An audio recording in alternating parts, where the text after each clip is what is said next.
선지자 조셉 스미스의 가르침 제10장 밭에 감추인 보화 제2부 1834에서 1837년 이 모으는 일을 보다 명확하게 설명해 주는 비유의 말씀이 또 있습니다. 천국은 마치 밭에 감추인 보화와 같으니 사람이 이를 발견한 후 숨겨두고 기뻐하며 돌아가서 자기의 소유를 다 팔아 그 밭을 사느니라. 후기 성도들에게 이 같은 일이 일어나고 있습니다. 그들은 자기 가진 것들을 모두 팔아 상속의 땅으로 매입하게 될 장소로 모여들고 있습니다. 재앙의 날에 그들은 서로의 고통을 함께 나누게 될 것입니다. 또 천국은 마치 좋은 진주를 구하는 장사와 같으니 극히 값진 진주 하나를 발견함에 가서 자기의 소유를 다 팔아 그 진주를 사느니라. 성도들도 이같이 행하고 있습니다. 방방곡곡을 다니면서 시온과 시온의 스테이크가 설 장소를 찾으며 시온 곧 값진 진주를 찾으면 그들이 갖고 있던 것을 모두 팔아 그것을 사고 있습니다. 바다에 던진 그물. 또 천국은 마치 바다에 치고 각종 물고기를 모는 그물과 같으니 그물에 가득함에 물가로 끌어내고 앉아서 좋은 것은 그릇에 담고 못된 것은 내버리느니라. 이 같은 일을 요셉의 자손들이 하고 있습니다. 그들은 복음이라는 그물을 세상에 던져 온갖 종류의 것들을 모으고 있으니 좋은 것들은 준비한 그릇에 담겨지고 나쁜 것들은 천사가 책임지게 될 것입니다. 이 같은 일이 있을 세사의 끝날에 천사들이 나와서 의로운 자와 악한 자들을 가려내어 홀무에 던질 것이니 악한 자들은 그곳에서 울며 이를 갈게 될 것입니다. 이 모든 것을 깨달았느냐 하시니 대답하되 그러하오이다. 우리도 그러하오이다라고 대답해야 할 것입니다. 왜냐하면 이 모든 것이 너무나도 분명하고 영광스러운 것이므로 말일의 모든 성도들은 진심으로 아멘이라고 답해야 할 것입니다. 예수께서 이르시되 그러므로 천국의 제자된 서기관마다 마치 새 것과 옛 것을 그 곳간에서 내오는 집주인과 같으니라. 이 말씀에 대해 실제적인 예를 들자면 마음의 보고에서 나오는 몰몬경을 들 수 있겠습니다. 또한 후기 성도에게 주어진 성약, 성경의 번역, 이러한 것들이 곧 마음의 곳간에서 새 것과 옛 것을 내어 오는 일이요. 예수 그리스도의 계시로 부풀려지고 있는 가루, 서말에 대한 응답이요. 말일에 이 사업을 이미 시작한 천사의 성역에 대한 응답이니 이러한 것들이 모두 가루 전부를 부풀리게 될 것입니다. 아멘. 이만 줄이고 다음에 다시 이 말씀에 대하여 설명할 기회를 갖겠습니다. 새롭고 영원한 성약으로 맺어진 형제 조셉 스미스 2세 메신저 앤드 애드보케이트 1835년 12월 교회사 두권 264에서 272페이지 유대인 성직자 조슈아의 그릇된 교리. 오늘 침 10시에서 11시 사이에 집에 앉아 있으려니까 유대인 성직자 조슈아라는 사람이 찾아왔다. 그의 외모는 매우 이상하였는데 3인치 정도나 되는 잿빛 턱수염을 기르고 있었고 머리도 긴 은발이어서 상당히 나이가 든 듯이 보였다. 나는 그가 50세 내지 55세가량 되었을 것으로 생각했다. 키가 크고 몸은 곱고 날씬하였으며 얼굴이 여이고 푸른 눈의 피부는 희었다. 그는 바다색 프로코트와 바지를 입고 있었으며 좁은 체형이 있는 검정색 털 모자를 쓰고 있었다. 이야기를 하는 동안 그는 자주 얼굴을 찡그리며 눈을 감았다. 나는 그의 이름에 대하여 질문을 해보았으나 정확한 답은 받지 못했다. 우리는 곧 종교에 관한 대화를 시작하였으며 나는 성경에 관하여 몇 가지 이야기한 후에 이 역사의 첫 부분에 기록된 대로 몰몬경에 출현을 전후한 역사적 상황들에 대해 얘기했다. 말일에 그리스도의 교회가 세워지게 된 과정을 간단하게 설명해주는 동안 조슈아는 매우 흥미있어 했다. 이야기를 마쳤을 때 나는 예배와 식사 시간이 다 된 것을 알았다. 그래서 그에게 잠시 기다려달라고 했더니 그는 쾌히 승낙했다. 식사가 끝난 후 대화가 다시 시작되었는데 조슈아는 예언에 관하여 다음과 같이 이야기했다. 그는 내가 다른 사람들보다 참을성이 많다고 생각하기 때문에 허심탄회하게 말하겠노라고 했다. 다니엘은 말일에 자신이 합당한 자리에 서는 사람이라고 우리에게 말했다. 그의 시연에 대해서 말하자면 그는 그것을 닫을 권세와 여러 날 후 혹은 말일에 또다시 열 수 있는 권세를 가졌다. 다니엘이 시연에서 본 머리는 금이요 몸과 팔과 다리와 발이 각기 다른 종류의 금속으로 이루어진 형상은 각기 다른 정부를 가리키는 것이다. 황금머리는 바빌론의 왕 느부갓네살을 가리키는 것이며 다른 부분은 모두 다른 왕과 정부를 가리키는 것인데 이에 대해 더 자세히 말하지는 않겠고 다만 발의 형상에 관하여 특별히 이야기하겠다. 악한 영이 쓰는 수단은 하나님께서 하나로 결합시키신 것을 분리시키고 하나님께서 분리시킨 것을 결합시키는 것이다. 악마는 이 같은 일을 현사회에서 성공적으로 자행하고 있는데 이것을 곧 철과 진흙이라 할 수 있다. 정치와 종교는 물론 매사가 혼란에 빠져 있으며 단합하려는 온갖 노력에도 불구하고 사회는 여전히 분열을 면치 못하고 그것을 통합시키려는 노력은 마치 철과 진흙을 합쳐보려는 것처럼 헛된 일이다.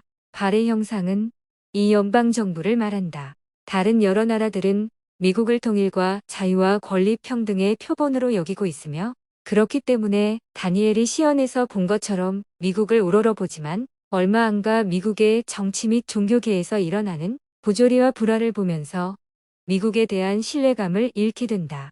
이 형상은 모든 정부의 특징을 나타내고 있다. 우리는 바빌론을 떠나야 한다. 24시간 내내 끝없이 자신을 향상시켜야 하는 것은 예나 지금이나 변함없이 중요한 것이다. 비명에 간 조상의 영들 또는 제단 밑에 있던 자들이 지금 일어나고 있으니 이것이 첫 번째 부활이다. 먼저 쓰러지는 장로가 마지막으로 일어나게 될 것이다. 우리는 현재의 상황만을 보고 어떤 여론을 형성시켜서는 안 되며 하나님께 앞날을 맡겨야 한다. 나는 미천한 가정에서 출생했지만 젊었을 때 세속적인 영화를 누렸다. 하나님께서 우리에게 이를 위임하실 때 처음부터 모든 것을 주시는 것이 아니라 차후로 주시는 것이다. 요한은 천사가 마릴의 복음을 가져다 주는 것을 보았다. 하나님께서 주신 작은 빛은 우리를 바빌론에서 나오게 하기에 충분하다. 우리가 여기서 나갈 때 우리는 더 큰 빛을 받게 된다. 윤회설은 악마의 교리인. 나는 조슈아에게 그의 부활관을 이해하지 못하겠다고 말하고 다시 설명해 줄 것을 요청했다. 그는 지금 설명해야겠다는 영의 느낌이 없으니 다음 기회에 설명하겠노라고 말했다. 그러고 나서 나는 사업상의 일을 처리하기 위해 내 방 안 한 남자와 면담하기 위해 자리를 떴는데 조슈아는 나의 서기에게 자기가 뉴욕주 워싱턴 캠브리지에서 출생했다고 말했다 하며 그는 철로의 가설과 운하의 개통, 그 밖의 모든 발전이 부활한 영들에 의해 계획되는 것이라고 설명하고 요한계시록에서 요한이 말하는 침묵, 곧 반 시간 동안 하늘에서 있게 될 침묵은 1830년부터 1850년 사이이며 그 기간에 하나님의 심판이 이르고 그 후에는 평화가 올 것이라고 말했다고 한다. 이처럼 이야기하는 조슈아가 살인, 학살, 법정 모욕, 자녀 학대 등의 죄목으로 치안 법정 앞에 섰었고 마지막 두 가지의 죄목으로 투옥되었다가 넉 달 전에 출감한 세상에 많이 오르내린 뉴욕주의 마타이어스가 아닌가 하는 의심이 생겼다. 그는 한참 동안 얼버무리려다가 끝내 자기가 마타이어스임을 자백하였다. 저녁 식사가 끝난 후 나는 그에게 강의를 해달라고 청했다. 그는 의자에 앉은 채 설교를 시작했다. 그는 하나님께서 빛이 있으라 하시니 빛이 있고 그 빛 가운데 자기가 거하며 설교하는 것이라고 서두를 꺼냈다. 그는 몇 가지 탁월한 견해를 제시하긴 했지만 그의 마음은 분명히 흑암으로 가득 차 있었다. 나는 마타이어스와 대화를 하면서 부활에 관한 그의 의견을 내가 좀 더 잘 이해할 수 있도록 가르쳐 달라고 말했다. 그는 조상의 영이 자신에게 임해 있으며 자기는 가룟 유다 대신의 사도가 되었던 마띠아의 직계 후손으로 그의 영이 자기에게 태어났으며 이것이 영생, 곧 아버지에게서 아들로 그 영혼이 이어진다고 설명했다. 나는 그에게 그런 교리는 악마에게서 나온 것이라고 말하고 진리의 영을 가지고 있다고 자처하는 당신이야말로 실제로는 악령에 사로잡힌 자라고 말해주었다. 그러나 그는 자기가 그리스도의 영도 소유하고 있다고 반박했다. 그는 11일 수요일까지 머물러 있었는데 나는 그에게 나의 하나님께서 당신의 신은 악마라고 말씀하시니 더 이상 당신을 내 집에 유숙시킬 수 없노라고 말하고 떠나달라고 말했다. 그리하여 나는 또 한 번 실체로 나타난 악마를 쫓아버렸으니 그는 실로 살인자였다고 믿는다. 1835년 11월 9일에서 교회 정사 2권 304에서 307페이지 12사도의 권위 12사도와 가진 특별 모임의 기록에서 발췌. 이어서 스미스 회장은 현재 제1회장단 다음가는 12사도의 권위와 임무에 대하여 설명하였다. 그리고 이달 15일 이 장소에서의 모임에서 커틀랜드의 여러 고등 평의회를 제1회장단 다음에 위치해 놓았던 것은 처리 사항들이 특히 그 조직체에 관련된 것으로서 커틀랜드의 여러 정원회를 충원시키는 일이었기 때문이지 그들이 직책에 있어 앞서기 때문은 아니었으며 그렇게 한 것이 그 상황에서 취할 수 있는 가장 현명한 결정이었다고 말했다. 또 12사도는 제1회장단 즉 나와 나의 보좌인 시드니 리그돈과 프레드릭 G. 윌리엄즈 이외의 어떤 다른 사람들에게도 종속되지 않으며 내가 없는 곳에서 12사도를 관장할 제1회장단은 존재하지 않는 것이라고 선지자는 말했다. 선지자는 또한 카우드리 장로가 12사도들에게 거친 언사를 쓰는 것은 올바른 태도가 아니라고 말하고 설사 선지자 자신이나 어느 누구라도 거친 언사를 쓰는 것은 용납받을 수 없는 일이라고 말했다. 그는 다음과 같이 말하기도 했다. 내가 때때로 일시적인 충동 때문에 거친 말을 하여 여러분의 감정을 상하게 한 때가 있었더라도 형제 여러분은 나를 용서해 주시기 바랍니다. 나는 여러분을 사랑하며 온 마음을 다하여 하나님과 백성들 앞에 여러분을 서게 하려고 하기 때문입니다. 형제 여러분, 나는 온갖 반대의 급류와 폭풍과 우레와 번개 속에서도 바다에서나 땅에서나 광야에서나 그릇된 형제들 가운데에서나 폭도들 가운데서도 하나님께서 우리를 부르는 곳이라면 어디에서나 기꺼이 이를 대항하여 버틸 것입니다. 험한 산이나 깊은 강, 권세나 능력도 현재의 것이나 미래의 것, 어떠한 피조물도 나와 여러분을 갈라놓을 수 없을 것입니다. 이제 나는 하나님 앞에서 여러분과 약속을 맺습니다. 그러므로 나는 여러분을 비방하는 어떠한 소리에도 귀를 기울이지 않을 것이며 여러분을 직접 만나서 사실을 확인하기 전에는 하늘 아래 어떠한 증거로도 그것이 오류가 없는 확고부동한 증거가 아닌 한 여러분을 비난하는 일이 없을 것입니다. 나는 여러분이 진실한 사람들임을 믿고 여러분의 말을 절대 신뢰할 것입니다. 여러분에게 부탁하고 싶은 것은 내가 여러분을 신뢰하듯이 여러분도 내 말을 신뢰해 달라는 것입니다. 나는 알지 못하는 것을 안다고는 말하지 않을 것입니다. 이미 예정했던 것보다 많은 시간이 흘렀으므로 여기서 제 말을 마치기로 하겠습니다. 1836년 1월 16일 교회 정사 2권 373에서 374페이지 해외 왕국에 대한 시연 1836년 1월 21일 제1회장단과 교회 총관의 여건들은 그때까지 게시되었던 대로인 바우먼트 의식을 집행하기 위하여 커틀랜드 성전에 모였다. 의식이 끝난 후 선지자는 다음과 같이 말했다. 제1회장단 모두가 내 머리 위에 손을 얹고 많은 예언과 축복을 주었는데 그 중에 많은 것들은 지금 밝히지 않을 것입니다. 제1회장단 모두 란 말은 보좌인 시드니 리그돈과 프레드릭 G. 윌리엄즈 이외에 올리버 카우드리와 조셉 스미스 1세를 포함해서 하는 말이다.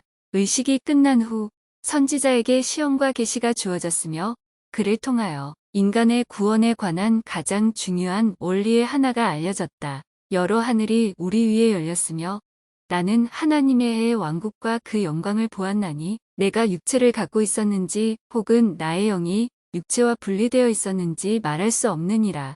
나는 그 왕국의 상속자가 들어갈 매우 아름다운 문을 보았나니 그 문은 마치 나선형으로 타오르는 불꽃에 쌓인 것 같았으며 아버지와 아들이 앉은 하나님의 찬란한 보좌도 보았느니라.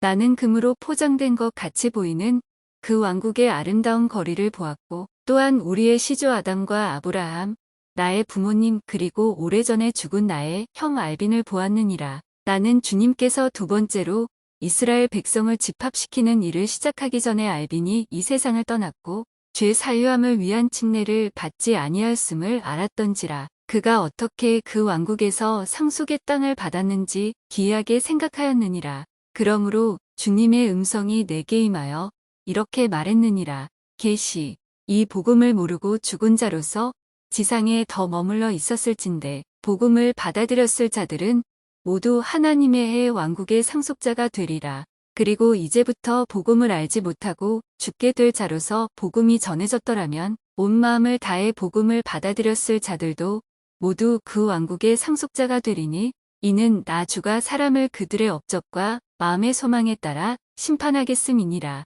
또한 나는 책임을 질 연령에 이르기 전에 죽는 모든 어린아이가 하늘의 해 왕국에서 구원받음을 보았느니라. 교회 정사 2권 380에서 381페이지. 사도들에 대한 시연.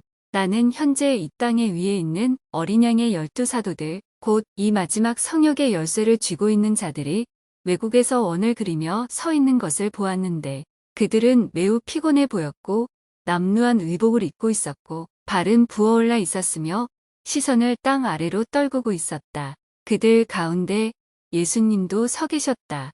그리고 그들은 주님을 바라다 보지 못했으며 구세주께서는 그들을 보시고 우셨다. 1836년 1월 21일 교회 정사 2권 381페이지 12사도에 대한 선지자의 시현. 나는 물레른 장로가 남쪽 어느 산 언덕에 서 있는 것을 보았는데 그는 많은 무리 가운데 둘러싸여 복음을 전파하고 있었습니다.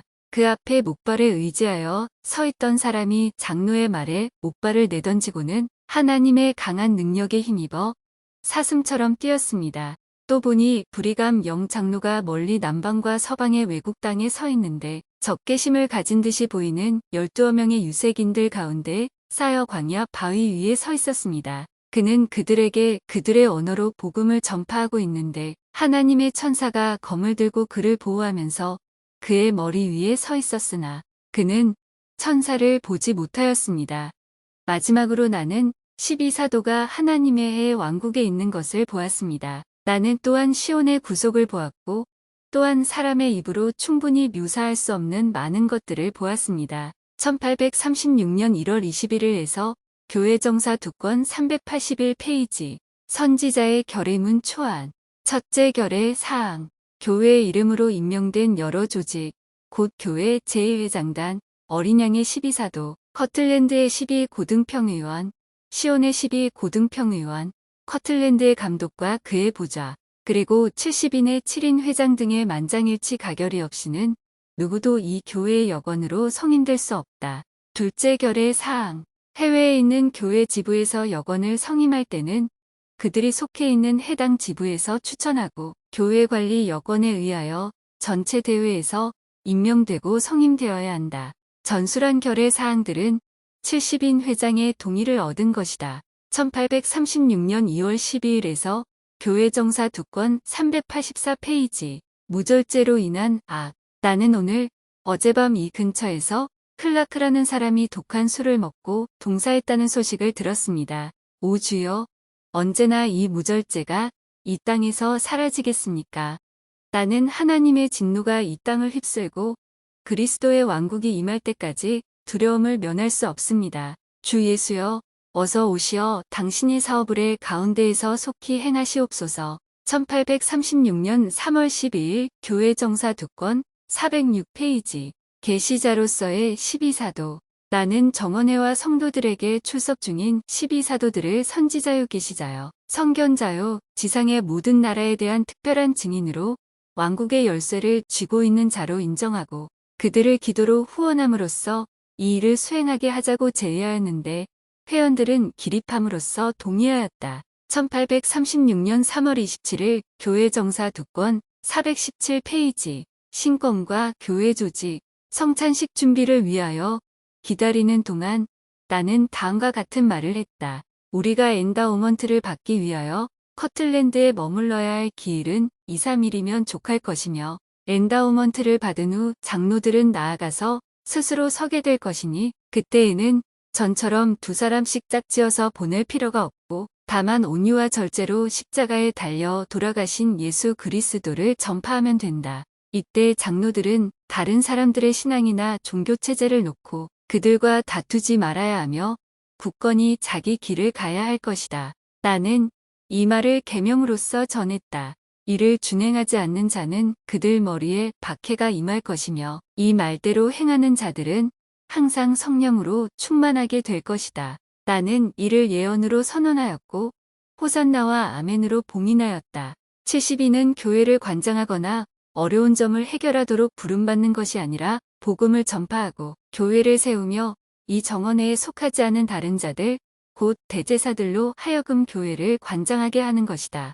12사도 역시 물질적인 필요사항을 돌보는 것이 아니라 왕국의 열쇠를 쥐고 모든 나라에 복음의 문을 열어주며 70인을 불러 그들을 따르고 돕게 하기 위하여 부름받았다. 12사도는 원하는 곳이면 어디든지 갈 수 있으며 12사도 중에 누가 어떤 곳으로 가고 싶다고 말하면 나머지 사람들은 아멘으로 답해야 한다. 필요한 의식에 대한 계시.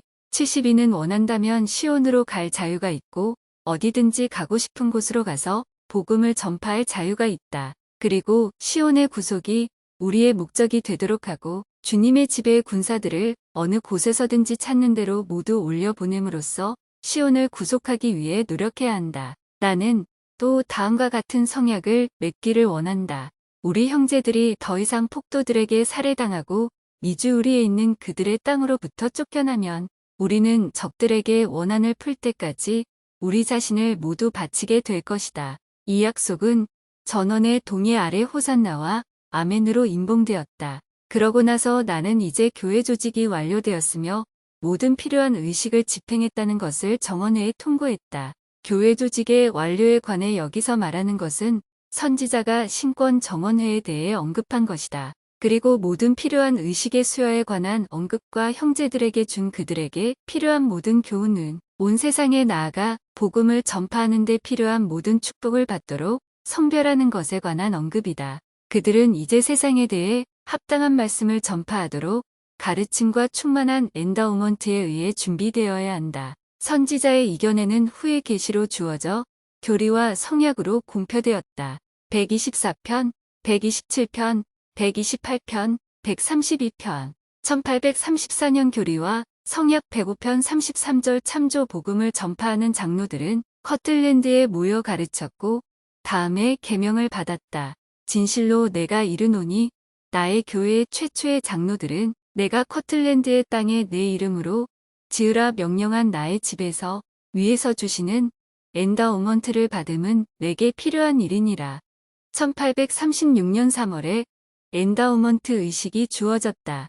이 의식은 오늘날 교회에 주어진 엔다우먼트 의식과는 다르나 그것들은 그 당시의 요구 충족시킨 것이었고 당시의 실정에 비추어 보아 주님의 계명은 합당한 것이었다.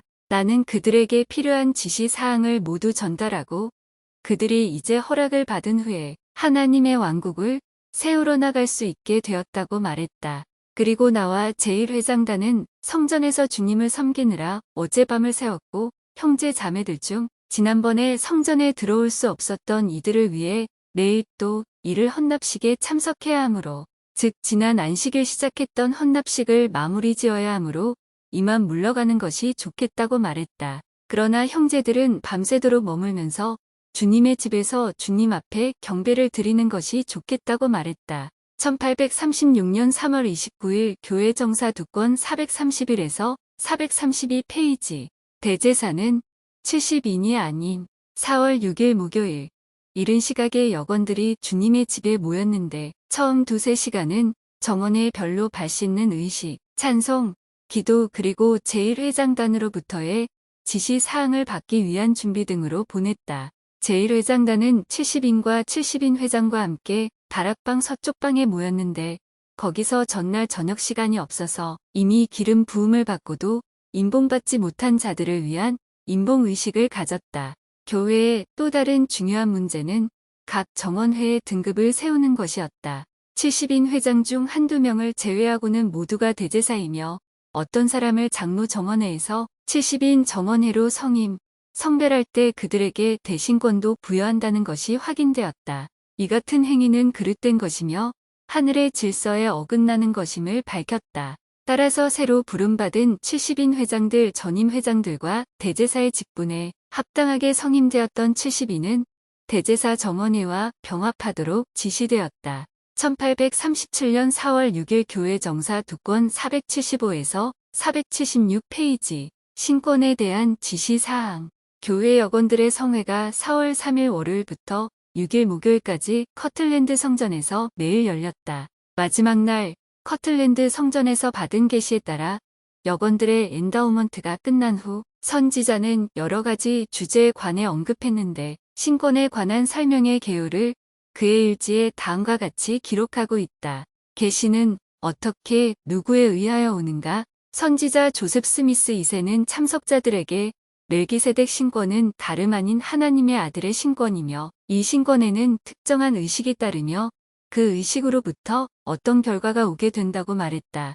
교회는 제1회장단에 의해 관장되며 교회에 대한 하나님의 뜻을 알리는 계시는 제1회장단을 통하여 온다고 설명했다. 이것이 하늘의 질서이며 실권의 권능과 특권이다. 또한 이 교회의 모든 여건은 자기 직분에 대한 계시와 교회에서의 임무에 대한 계시를 받을 수 있는 특권을 지니고 있다. 모든 특권이 덕과 행복의 원리에 연관된 것이지만 그 중에서도 가장 큰 신권의 특권은 하나님의 뜻을 나타내는 계시를 받는 것이다. 그와 아울러 견책하고 꾸짖으며 충고하는 것 또한 멜기세덱 신권의 특권이다. 만일 교회 회원들이 모든 계명을 안다면 그중 절반을 편견과 무지로 말미암아 부인할 것이다. 신권의 직분.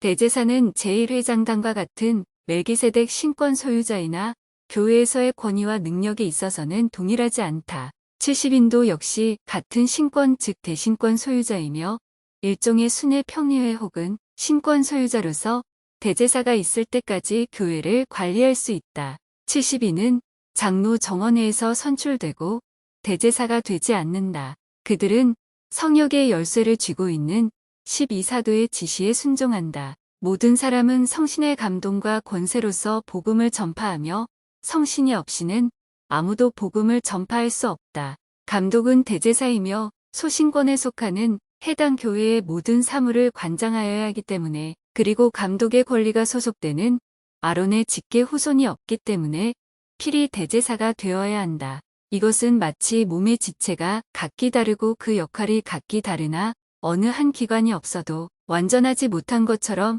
같은 신권의 지체로서 각기 다른 회원과 직책을 갖고 있는 것이다. 복음을 가르치는 하나님의 종의 자격에 대하여 생각해 볼 때 우리는 제사가 될 자격을 갖춘 사람조차 얼마 없음을 발견하게 된다. 만일 한 제사가 있어 자기의 임무, 부름 그리고 성역을 이해하고 성신으로 전파한다면 그의 기쁨은 제1회장단의 일원인 것만큼이나 클 것이다. 그리고 그의 봉사는 교회의 필수 불가결한 것이 된다. 교사나 집사의 봉사도 마찬가지다. 그러므로 교회 전체로 볼 때 엄격한 의미에서 교회 자체가 하나의 신권이라고 말할 수 있겠다. 스미스 회장은 또한 다음과 같이 말했다. 의로움 견책의 가치. 내가 자주 형제들 견책하고 훈계하는 것은 그들의 불쾌감을 조장하고 그들의 행복을 저해하고 싶어서가 아니라 그들을 사랑하기 때문인 것입니다. 이런 행위가 모든 사람들로부터 호감을 사기보다는 악감정을 유발시킬 우려가 있다는 것을 나는 잘 압니다. 이런 처지에서 나의 임무는 참으로 막중한 것입니다. 그러므로 형제 여러분, 권능이 크면 클수록 어려움도 커지는 것임을 이해하시기 바랍니다. 형제들이 그릇된 길로 갈 때에는 그들의 현세적 및 영적인 복리를 위해 징계하고 훈계하는 것이 나의 직책과 부름에 따르는 임무의 일부분을 차지하고 있습니다. 다른 사람은 또 그 나름대로 중요한 임무를 띠고 있습니다. 그것은 마치 인체의 손과 발이 똑같이 중요한 것과 마찬가지 이치입니다. 어느 하나도 자기가 가장 중요하다고 외칠 수 없으며 다른 것을 가리키면서 내가 너를 필요로 하지 않는다고 말할 수 없습니다. 결국 앞서 말했듯이 가장 중요하고 큰 임무는 복음을 전파하는 일입니다. 지금 교회 지도자들을 당황하게 하고 압박하고 있는 재정적인 문제가 많이 있습니다. 그들은 가난하고 헐벗었으며 실로 원수들에게 많은 핍박을 당하였습니다. 그러나 주님은 그들에게 앞으로 나아가 복음을 전파하고 그들의 시간과 재능과 명성을 희생하며 생명까지도 무릅쓰라고 명하셨습니다. 설상가상으로 그들은 주님의 집을 지어야 하고 성도들의 집합을 준비해야 합니다. 그러므로 이 같은 일이 성도들을 재정적인 공경에 처하게 했으리라는 것을 쉽게 알 수 있습니다. 이 사업을 추진함에 있어서 애초부터 재정적인 뒷받침이 전혀 없었습니다. 그러나 이 사업은 추진되어야 합니다. 그리고 이곳 커틀랜드은 경고히 세워져야 합니다. 대지에 대한 제반 계약들이 체결되었습니다. 그곳은 우리의 적들이 그들의 권리를 양도하는 서명을 한 곳입니다. 우리는 그들에게 빚을 졌습니다. 그러나 우리의 형제들이 외지로부터 돈을 가지고 와서 이 계약들을 인수하여 그들의 형제들을 그 처한 재정적 공경으로부터 구해주고 자신들을 위해 우리들 가운데 거할 평화로운 안식처를 마련하기만 하면 됩니다. 이곳은 경고히 서야 하고 또 설 것입니다. 이 계약을 이행하는 데 도움을 준 모든 형제들은 물질적인 축복을 받게 될 것입니다. 1837년 4월 6일 교회 정사 2권 477에서 479 페이지